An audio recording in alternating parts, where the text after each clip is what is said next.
ब्रह्मांड के विषय में बेहतर जानकारी हासिल करने के लिए वर्ष 1954 में European organisation for nuclear research के द्वारा एक महत्वपूर्ण परियोजना की शुरुआत की गई। इस परियोजना की शुरुआत स्विट्जरलैंड और फ्रांस की सीमा पर की गई। एक बहुत बड़ी सुरंग बनाई गई और वहां पर समय के साथ लार्ज हेड्रोन कोलाइडर नाम की सबसे बड़ी मशीन की स्थापना हुई। लार्ज हेड्रोन कोलाइडर ने सबसे महत्वपूर्ण सफलता वर्ष 2012 में प्राप्त की, जब इसने हिग्स बोसोन नामक कण की खोज की, जो वस्तुतः अलग अलग पार्टिकल्स को द्रव्यमान प्रदान करने के अंतर्गत एक मुख्य कण के रूप में माना जाता है। हिग्स बोसोन का सटीक अध्ययन करने के लिए अब एक नई परियोजना को स्थापित करने शुरू करने की चर्चा चल रही है, जिसको हम फ्यूचर सर्कुलर कोलाइडर के नाम से जानते हैं।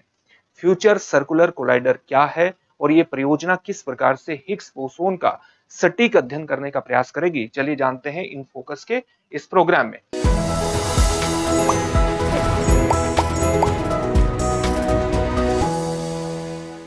तो सबसे पहले हम एफसीसी यानी फ्यूचर सर्कुलर कोलाइडर परियोजना के बारे में जानते हैं। वैज्ञानिकों ने एक नई 70 वर्षीय परियोजना का प्रस्ताव रखा है, जिसका नाम है फ्यूचर सर्कुलर कोलाइडर। यह परियोजना स्विस यानी स्विट्जरलैंड में जो आल्प्स पर्वत श्रृंखला है उसी के पास स्थित होगी और सर्न यानी European organisation for nuclear research के नेतृत्व में ही विकसित की जाएगी। एफसीसी का उद्देश्य क्या होगा? इसका उद्देश्य होगा ब्रह्मांड के रहस्यों को उजागर करना और भौतिकी यानी फिजिक्स के जो मौजूदा सिद्धांत हैं उनकी सीमाओं की परख करना।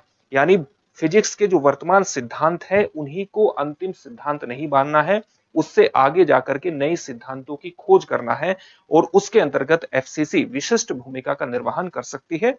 तो आज हम एफसीसी के बारे में विस्तार से जानने का प्रयास करेंगे, लेकिन एफसीसी से पहले आपको लार्ज हेड्रोन कोलाइडर के बारे में सामान्य जानकारी हासिल कर लेनी चाहिए।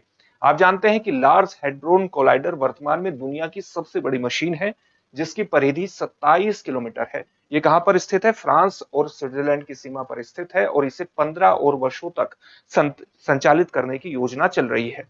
लार्ज हेड्रोन कोलाइडर की सबसे महत्वपूर्ण सफलता क्या रही है?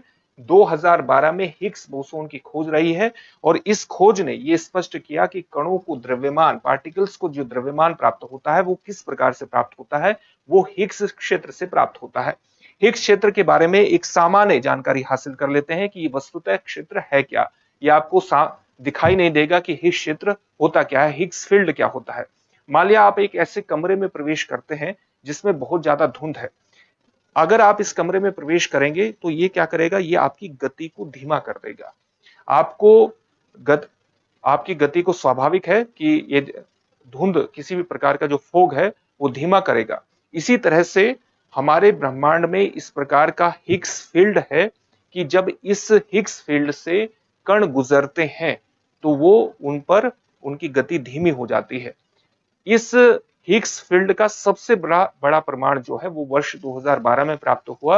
हिग्स फील्ड दिखाई नहीं देता है, लेकिन हिग्स फील्ड विद्यमान है। इसका जो भौतिक प्रमाण है वो हिग्स बोसोन की खोज है और इस हिग्स फील्ड से गुजरते हुए ही पार्टिकल द्रव्यमान प्राप्त करते हैं। यानी पार्टिकल हिग्स क्षेत्र से गुजरते हुए हिग्स क्षेत्र से टकराकर द्रव्यमान प्राप्त करेंगे। ब्रह्मांड में जितने भी पार्टिकल हैं वो वस्तुतः अपना जो मास प्राप्त करते हैं, अपना जो द्रव्यमान हासिल करते हैं वो हिग्स फील्ड से टकरा करके ही प्राप्त करते हैं और हिग्स फील्ड विद्यमान है, इसका सबसे बड़ा प्रमाण हमें हिग्स बोसोन के रूप में प्राप्त होता है, जिसकी खोज वर्ष 2012 में लार्ज हेड्रोन कोलाइडर के माध्यम से की गई थी। अब एफसीसी परियोजना के माध्यम से हिग्स बोसोन का और सटीक अध्ययन करने का प्रयास किया जाएगा। एफसीसी यानी फ्यूचर सर्कुलर कोलाइडर 91 किलोमीटर लंबी सुरंग इसके लिए बनाई जाएगी। 91 किलोमीटर लंबी सुरंग में बनाया जाएगा, जो कि लार्ज हेड्रोन कोलाइडर से लगभग 3 गुना बड़ा होगा। परियोजना के दो महत्वपूर्ण चरण होंगे। पहले चरण में इलेक्ट्रॉन और पॉजिट्रॉन को टकराने वाले कोलाइडर होंगे, जिससे हिग्स बोसोन का सटीक अध्ययन करने में मदद मिलेगी। आप जानते हैं कि जो इलेक्ट्रॉन है वो किसी एटम के ऊपर चारों तरफ घूमता रहता है और नेगेटिवली चार्ज होता है। इसे आप इस तरह से समझ सकते हैं, मान लिया कोई सौर मंडल है तो सौर मंडल के केंद्र में क्या हुआ? सूर्य हुआ और ग्रह इसके चारों तरफ घूमते रहते हैं इस प्रकार से। तो उसी तरह से इसकी स्थिति आप देख सकते हैं कि जो नेगेटिवली चार्ज होता है और एटम की चारों तरफ घूमता रहता है इलेक्ट्रॉन, इलेक्ट्रॉन के ठीक उल्टा लेकिन इलेक्ट्रॉन की ही बिल्कुल तरह का एक और कण होता है जिसको हम क्या कहते हैं, पॉजिट्रॉन कहते हैं, लेकिन ये पॉजिटिवली चार्ज होता है। इलेक्ट्रॉन नेगेटिवली चार्ज होता है, पॉजिटिवली चार्ज होता है पॉजिट्रॉन। इनको टकराने वाला एक कोलाइडर स्थापित किया जाएगा। आप ये जानते हैं कि जब नेगेटिव और पॉजिटिव चार्ज आपस में टकराएंगे तो ये दोनों एक दूसरे को नष्ट कर देंगे और होगा क्या, एक बहुत बड़ी मात्रा में ऊर्जा निर्मुक्त होगी। तो एक ऐसा कोलाइडर एस्टेब्लिश किया गया है जहां पर इन दोनों को टकराया जाएगा और हिग्स बोसोन का सटीक तरीके से अध्ययन करने का प्रयास किया जाएगा। दूसरा चरण में क्या होगा इस परियोजना के, प्रोटॉन को टकराने वाला कोलाइडर होगा। अत्यधिक ऊर्जा स्तर पर नए कणों की खोज करने का प्रयास किया जाएगा कि ब्रह्मांड में नए कण विद्यमान है या नहीं है, उनकी उपस्थिति है या नहीं है, वो किस प्रकार से ब्रह्मांड के निर्माण में महत्वपूर्ण भूमिका निभाते हैं। प्रोटॉन क्या होता है, प्रोटॉन एक भारी कण होता है और आप जानते हैं कि जो न्यूक्लियस है, न्यूक्लियस किसी एटम का जो न्यूक्लियस होता है उसमें प्रोटॉन और न्यूट्रॉन शामिल होते हैं। आप इसकी तुलना इस प्रकार से कर सकते हैं, मान लिया किसी घर का निर्माण करना है तो घर का निर्माण आप किससे करेंगे, ईंटों से करेंगे। तो एक ईंट को आप प्रोटॉन के बराबर उसकी तुलना कर सकते हैं, क्योंकि प्रोटॉन से ही अपने आप में भारी कण होते हैं और एक तरह से द्रव्यमान किसी एटम का प्राप्त करने में इनकी भूमिका महत्वपूर्ण होती है। प्रोटॉन और न्यूट्रॉन का निर्माण किस मूलभूत कण से होता है, क्वार्क से इनका निर्माण होता है।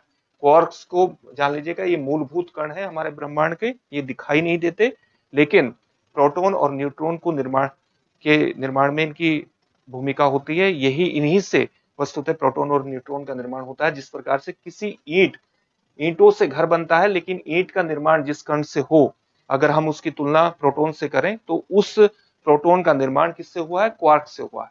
एफसीसी के प्रमुख उद्देश्य क्या है, हिग्स बोसोन और उसके गुणों को और गहराई से समझना इसका एक महत्वपूर्ण उद्देश्य है।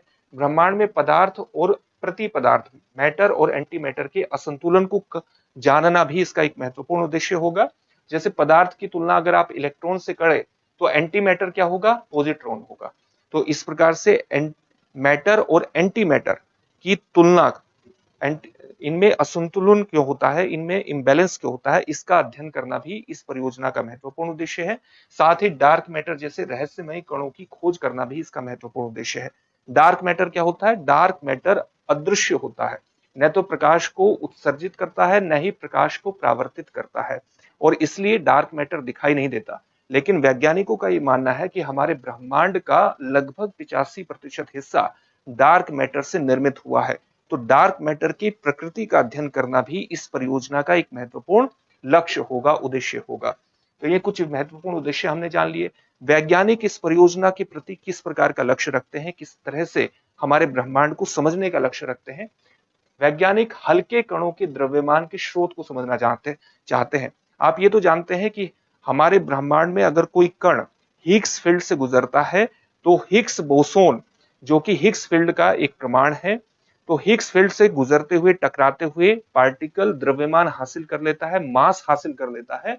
लेकिन हल्के कणों के द्रव्यमान को ठीक तरीके से और समझना चाहते हैं वैज्ञानिक, और ये जानना चाहते हैं कि क्या इस हिग्स क्षेत्र ही इसका प्रमुखतः कारण है या कोई और फील्ड है, कोई और कण है जो कि पार्टिकल्स को द्रव्यमान प्रदान करता है, उनको मास प्रदान करता है। साथ ही एक प्रश्न ये उठता है कि हिग्स बोसोन, अगर हिग्स फील्ड का होना अपने आप में हिग्स बोसोन के कारण सिद्ध होता है, हिग्स फील्ड अपने आप में अस्तित्व एग्जिस्ट करता है, उसका अस्तित्व है, ये प्रमाणित होता है हिग्स बोसोन से, तो हिग्स बोसोन अपना द्रव्यमान किससे हासिल करता है, ये एक बहुत बड़ा प्रश्न है। तो उसको खुद का द्रव्यमान, खुद का मास किस प्रकार से हासिल होता है, इस परियोजना के माध्यम से इसका भी पता लगाया जाएगा। साथ ही भारी क्वार्कों के व्यवहार की विस्तृत जांच की जाएगी। अभी आपको बताया था कि क्वार्क्स से ही प्रोटॉन और न्यूट्रॉन का निर्माण होता है, तो क्वार्क्स के व्यवहार किस प्रकार से करते हैं, इसका अध्ययन करना भी इस परियोजना का महत्वपूर्ण उद्देश्य है। भौतिकी के स्टैंडर्ड मॉडल को आगे बढ़ाना। भौतिकी में कुछ स्थापित सिद्धांत है, यानी फिजिक्स के कुछ स्थापित सिद्धांत हैं, इन स्थापित सिद्धांतों को ही अंतिम नहीं मानना है। इस परियोजना के माध्यम से उन सिद्धांतों पर प्रश्न उठा करके नए सिद्धांतों की खोज करने का प्रयास भी किया जाएगा, यानी स्टैंडर्ड मॉडल को आगे बढ़ाने का प्रयास किया जाएगा। वैश्विक प्रतिस्पर्धा और सहयोग किस प्रकार से इस तरह की परियोजना को लेकर के बना हुआ है, इसके कई उदाहरण देख लेते हैं। जापान में इंटरनेशनल लीनियर कोलाइडर और चीन में प्रस्तावित चाइनीज इलेक्ट्रॉन पॉजिट्रॉन कोलाइडर वस्तुतः एफसीसी के प्रतिद्वंदी प्रोजेक्ट माने जा रहे हैं। इसी प्रकार से अमेरिका विभिन्न डिटेक्टर प्रोजेक्ट्स में लगा हुआ है और ऑफशोर हिग्स फैक्ट्री का समर्थन कर रहा है। इसी प्रकार से सर्न प्रमुख का यह कहना है, जो European organisation for nuclear research है, जो कि इस तरह की परियोजना से जुड़ी हुई है और एफसीसी को बेहद जरूरी मानता है, उसका कहना है कि यूरोप को वैज्ञानिक रूप से आगे बनाए रखने के लिए ये जरूरी है कि एफसीसी परियोजना पर काम किया जाए, इसको आगे बढ़ाया जाए ताकि यूरोप का वैज्ञानिक क्षेत्र में प्रभाव बना रहे। इस क्षेत्र के किस प्रकार के आर्थिक और वैज्ञानिक प्रभाव हो सकते हैं? एफसीसी का जो प्रथम चरण है ये लगभग 15 अरब स्विस फ्रैंक का यानी 18 अरब डॉलर यूएस डॉलर का में पूरा होगा। दूसरे चरण का जो खर्च है वो 19 अरब स्विस फ्रैंक के आसपास है और 2070 के बाद संभावित निर्माण हो सकता है। 2070 के बाद भी ये परियोजना चल सकती है। कुल लागत में से 80% सर्न के मौजूदा वार्षिक बजट से पूरा किया जाएगा। इसके तकनीकी लाभ यह है कि मेडिकल इमेजिंग, इंजीनियरिंग और ओपन सॉफ्टवेयर जैसे क्षेत्रों में नवाचार को बढ़ावा मिलेगा। आप जानते हैं कि लार्ज हैड्रॉन कोलाइडर की एक महत्वपूर्ण उपलब्धि ये रही है कि मेडिपिक्स चिप्स के माध्यम से छोटे छोटे कणों का अध्ययन करना, उनका चित्र बनाना संभव हुआ है और फिर इस मेडिपिक्स चिप का अन्य क्षेत्रों में भी इस्तेमाल हुआ है। इसको कहते हैं हम टेक्नोलॉजी स्पिन ऑफ। जब एक क्षेत्र की टेक्नोलॉजी का इस्तेमाल हम दूसरे क्षेत्र में करते हैं तो इसको हम कहते हैं टेक्नोलॉजी स्पिन ऑफ। तो मेडिपिक्स चिप्स का इस्तेमाल हमने लार्ज हैड्रॉन कोलाइडर में किया था और अब मेडिकल फील्ड में अलग अपने अंगों को ठीक तरीके से समझने के लिए, उनका चित्र ठीक तरीके से लेने के लिए भी हमने इसका प्रयोग करना शुरू कर दिया है, यानी टेक्नोलॉजी स्पिन ऑफ इसका संभव हुआ है। सर्न एक अंतरराष्ट्रीय सहयोग का मॉडल बनकर के उभर रहा है क्योंकि इसमें अलग अलग देशों का 20 से अधिक देशों की इसमें भागीदारी है। तो अंतरराष्ट्रीय स्तर पर किस प्रकार से सहयोग करके वैज्ञानिक क्षेत्र में महत्वपूर्ण उपलब्धि हासिल की जा सकती है, इसका एक महत्वपूर्ण उदाहरण लार्ज हैड्रॉन कोलाइडर है। विज्ञान से परे सामाजिक और तकनीकी सहयोग का भी एक महत्वपूर्ण मॉडल ये उपलब्ध करवाता है क्योंकि जितने भी नवाचार हुए हैं उनका केवल सर्न के द्वारा लार्ज हैड्रॉन कोलाइडर में ही इस्तेमाल नहीं हुआ है, बल्कि अलग फील्ड में भी नवाचार के अंतर्गत, इनोवेशन के अंतर्गत उनका इस्तेमाल हो रहा है। तो ये इसकी कुछ महत्वपूर्ण उपलब्धियां रही हैं। अब इससे संबंधित एक प्रश्न देखते हैं। प्रश्न क्या है? फ्यूचर सर्कुलर कोलाइडर के निर्माण का मुख्य उद्देश्य क्या है? आपके सामने ऑप्शन है। ऑप्शन ए, अंतरिक्ष यात्रा के लिए ऊर्जा उत्पन्न करना। ऑप्शन बी, ब्रह्मांड के रहस्यों को सुलझाना और नए कणों की खोज करना। ऑप्शन सी, परमाणु हथियार बनाना और ऑप्शन डी, उपग्रह संचार को बेहतर बनाना। इस प्रश्न का उत्तर आप हमें कमेंट बॉक्स में कमेंट करके जरूर दीजिए। फिर से एक नए सेशन में आपसे मुलाकात होगी। धन्यवाद। डियर व्यूअर्स, अपने एग्जाम की तैयारी को और बेहतर करने के लिए हमारे चैनल को लाइक, शेयर और सब्सक्राइब करना न भूलें।